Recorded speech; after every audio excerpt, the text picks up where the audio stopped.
السلام علیکم۔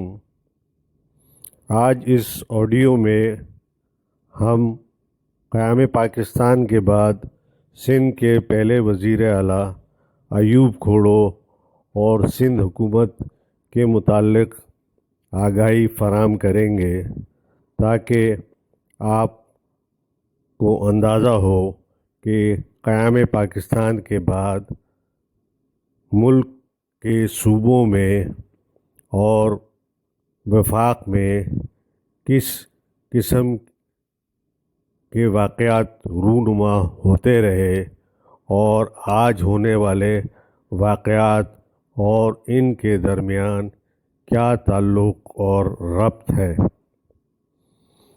قائد اعظم کے تقریباً ایک سالہ دور حکومت میں سندھ کی سیاست بھی داخلی انتشار کا شکار رہی۔ یہ دوسرا صوبہ تھا جہاں مرکز کی ایما پر صوبائی وزیر اعلیٰ کے خلاف کارروائی کی گئی۔ ایوب کھوڑو قیام پاکستان کے وقت صوبے کے وزیر اعلیٰ تھے۔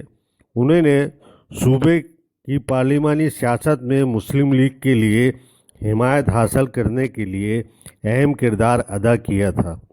کھوڑو ایک بڑے زمیندار ہی نہیں بلکہ سیاسی جوڑ توڑ کے بھی ماہر تھے۔ صوبے کی داخلی سیاست میں گروہ بندی کے رجحان کو بھی انہوں نے تقویت پہنچائی تھی۔ وہ وزارت اعلیٰ کے علاوہ مسلم لیگ کی صوبائی صدارت کے منصب پر بھی فائز تھے۔ قیام پاکستان کے بعد ان کے مسلم لیگ کے مرکزی قیادت کے ساتھ اختلافات کا آغاز ہوا۔ چنانچہ آزادی کے چند ماہ بعد ان کی ایما پر صوبائی مسلم لیگ نے ایک قرارداد کے ذریعے مکمل صوبائی خود مختاری کا مطالبہ کیا اور ملک کی تمام وحدتوں کے لیے انتظامیہ اور مقننہ میں مساوی نمائندگی کی سفارش پیش کی۔ یہی نہیں بلکہ صوبائی مسلم لیگ نے ملک کے لیے سوشلسٹ آئین کا مطالبہ بھی کیا۔ مرکز کے ساتھ کھوڑو کے اختلافات کا نقطہ عروج اس وقت آیا جب کراچی کو سندھ سے الگ کر کے وفاق کا حصہ بنایا گیا۔ 2 فروری 1948 کو سندھ کی صوبائی اسمبلی نے ایک متفقہ قرارداد کے ذریعے کراچی کو وفاق کا حصہ بنانے کا فیصلہ کی مذمت کی۔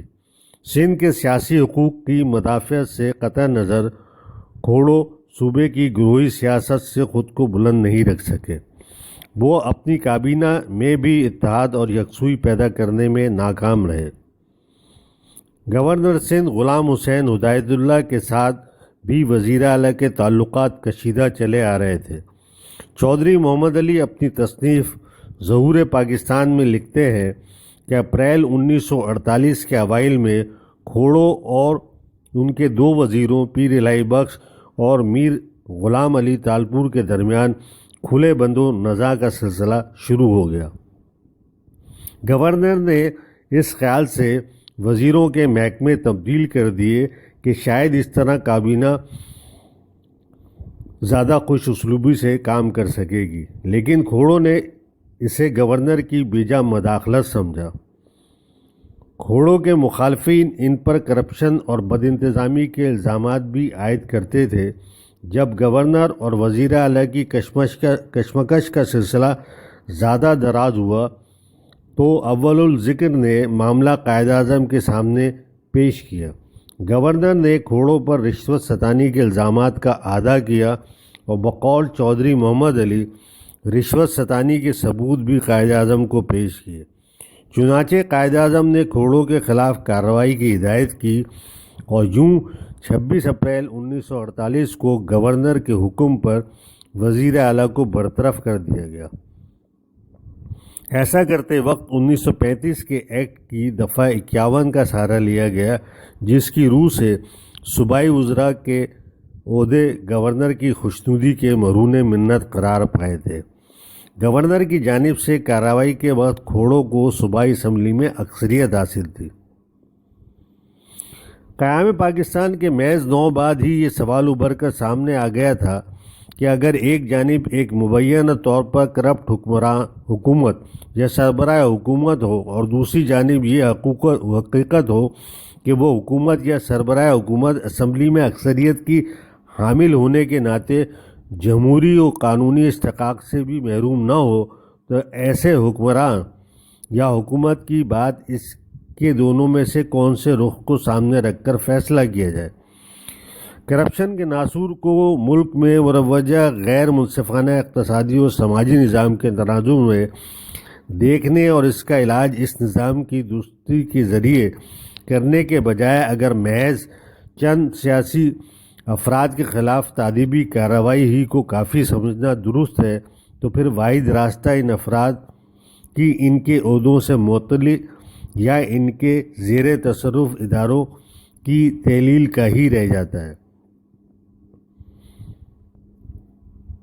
سیاسی اداروں کی بدعنوانیوں سے پاک کرنے کے لیے محض قوانین اور تعلیمی اقدامات پر انحصار کا راستہ یوں بھی ناکام ثابت ہوتا رہا ہے۔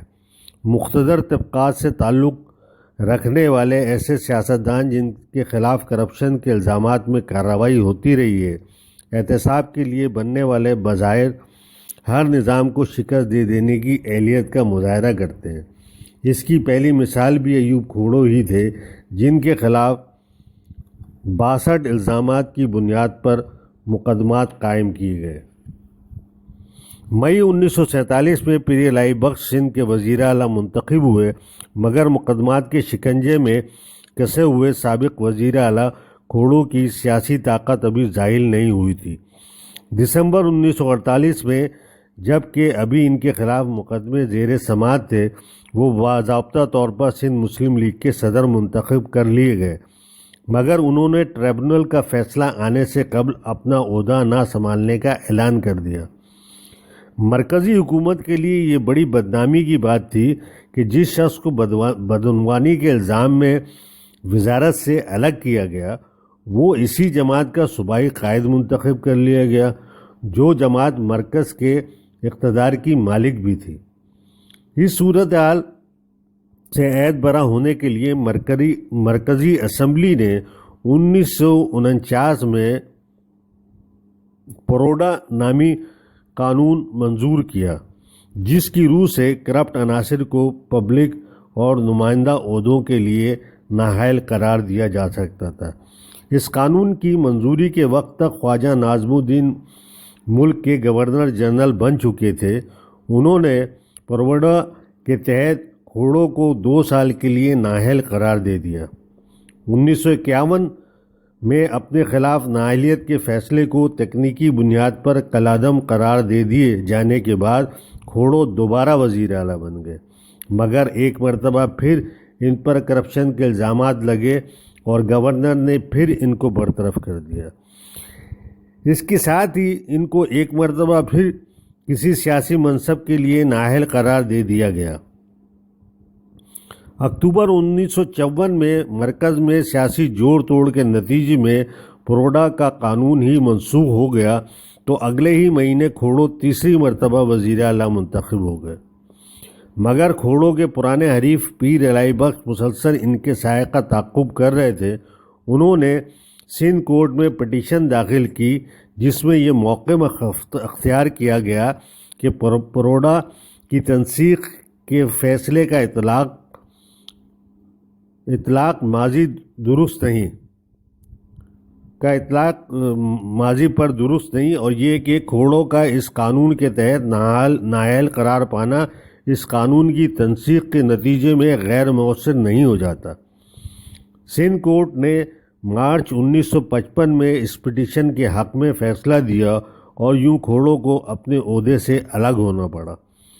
کھوڑو کی پہلی معزولی قائد اعظم کے دور حکومت میں ہوئی تھی، جس کے بعد پیر الہی بخش وزیر اعلیٰ منتخب ہوئے۔ وہ فروری 1949 تک صوبے کے وزیر اعلیٰ رہے۔